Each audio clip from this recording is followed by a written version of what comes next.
सर्व मंगल मांगल्ये शिवे सर्वाद साधिके शरण्ये त्र्यंबके गौरी नारायण नमस्तुते। भरपूर ताईंचे सकाळपासून कॉल आले, मेसेजेस आले की शीतलताई धनलक्ष्मी कुंचनची सेवा आहे ती नवरात्रामध्ये कशी करायची।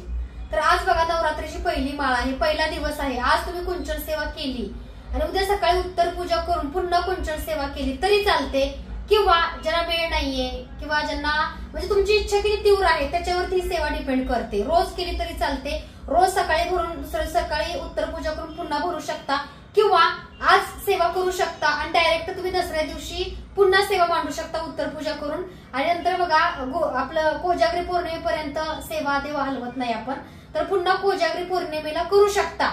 तर बघा तुम्ही रोज कुंचन सेवा नवरात्रामध्ये 9 दिवस केली तरी चालते। सकाळी भरायचा, दुसऱ्या दिवशी उत्तर पूजा करून लगेच भरायचा कुंचन बरं का। आणि ते तांदूळ चेंज करायचे, किंवा तुम्हाला असं वाटतंय की मी आज दसऱ्याच्या शुभमुहूर्तावरती करणार आहे तर दसऱ्याच्या शुभमुहूर्तावरती पण करू शकता, किंवा तुम्हाला असं वाटतंय की आज पहिली माळ आहे आजच मी भरून ठेवणार, 9 दिवस फक्त दिवा अगरबत्ती लावणार तरी चालतंय। जशी तुमची इच्छा आहे, तुम्हाला इच्छा किती तीव्र आहे, तुम्हाला काय हवंय, किंवा तुम्हाला मातालक्ष्मी सेवा करायची आहे, घरामध्ये पॉझिटिव्हिटी वाटायला हवी 9 दिवस, किंवा सकारात्मक वाटायला हवं, जे तुम्हाला वाटतंय त्या पद्धतीने तुम्ही सेवा करू शकता।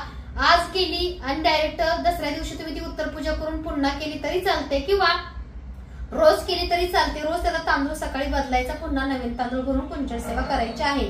तर सगळ्यांसाठी व्हिडिओ मी केलेला आहे, सर्वांना मार्गदर्शन मिळालं असेल, कारण सकाळपासून तुम्ही कॉल करताय, कारण कंटिन्यू शॉपला गर्दी चालू आहे आणि कुंचन स्टॉक मध्ये नाहीये। थोडंसं आपलं ट्रान्सपोर्टेशनचा प्रॉब्लेम झाल्यामुळे कुंचन गुरुवार नंतर मिळतील, तसा व्हिडिओ सुद्धा येईल। त्यामुळे कुंचन घ्यायला येणाऱ्या ताईंनी गुरुवार नंतर या।